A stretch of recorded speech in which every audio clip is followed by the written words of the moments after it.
அஸ்ஸலாமு அலைக்கும். நம்மில் பலருக்கும் இருக்கும் ஒரு கசப்பான உண்மை, காலம் மாறுகிறது, மனிதர்களும் மாறுகிறார்கள், உறவுகள் அதுவும் மாறிவிட்டது. இப்போதெல்லாம் பல உறவுகள் முகமூடி அணிந்துதான் வருகின்றன. அந்த முகமூடிக்கு பின்னால் இருப்பது அன்பு அல்ல, வேறு ஏதோ ஒன்று. வாழ்க்கையில் நாம் வெற்றி அடையும் போது, பணம் வரும்போது, வீடு வாசல் கார் என்று வசதிகள் கூடும் போது எங்கிருந்தோ வருவார்கள் இந்த உறவுகள். உங்கள் நலன் விசாரிப்பதை விட உங்கள் நிலைமையை தான் அதிகம் விசாரிப்பார்கள். அவர்களின் ஒவ்வொரு பேச்சிலும் ஒரு கணக்கு இருக்கும். உங்கள் வளர்ச்சியில் உண்மையான மகிழ்ச்சி அவர்களுக்கு இருக்காது, ஆனால் உங்கள் வளர்ச்சியில் ஒரு பங்கு வேண்டும் என்று நினைப்பார்கள். சில நேரங்களில் வார்த்தைகளால் உங்களை காயப்படுத்தவும் தயங்க மாட்டார்கள்.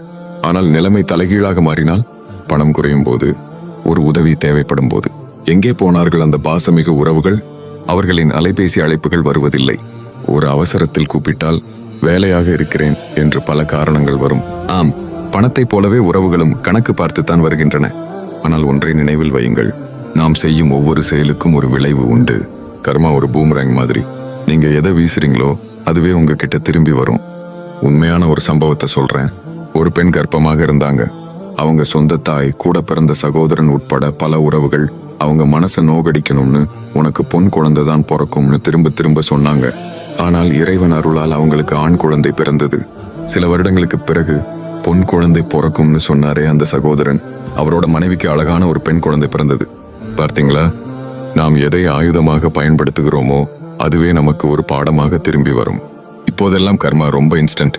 இந்த உலகில் பணம் இருந்தால் மரியாதை, பணம் இருந்தால் உறவு, பணம் போனால் உலகமே உங்களை புறக்கணிக்கும். இது ஒரு கசப்பான யதார்த்தம். வாழ்க்கை ரொம்ப சின்னது. நாம மற்றவங்களை காயப்படுத்தி பணத்துக்கு பின்னாடி ஓடி என்னத்தை சாதிக்க போறோம்? எல்லாம் அறிந்த இறைவன் ஒருவன் இருக்கிறான். அல்லாஹ்வுக்கு பயப்படுங்கள். செய்த தவறுகளுக்கு மன்னிப்பு கேளுங்கள். பணம் வரும் போகும், ஆனால் உண்மையான அன்பு, மனசாட்சி, உண்மையான உறவுகள், இவைதான் வாழ்க்கையின் உண்மையான செல்வம். உறவுகளை பணத்தோடு எடை போடாமல் மனதோடு எடை போடுங்கள். அதுதான் நிம்மதி, அதுதான் இறைவனுக்கும் பிடிக்கும்.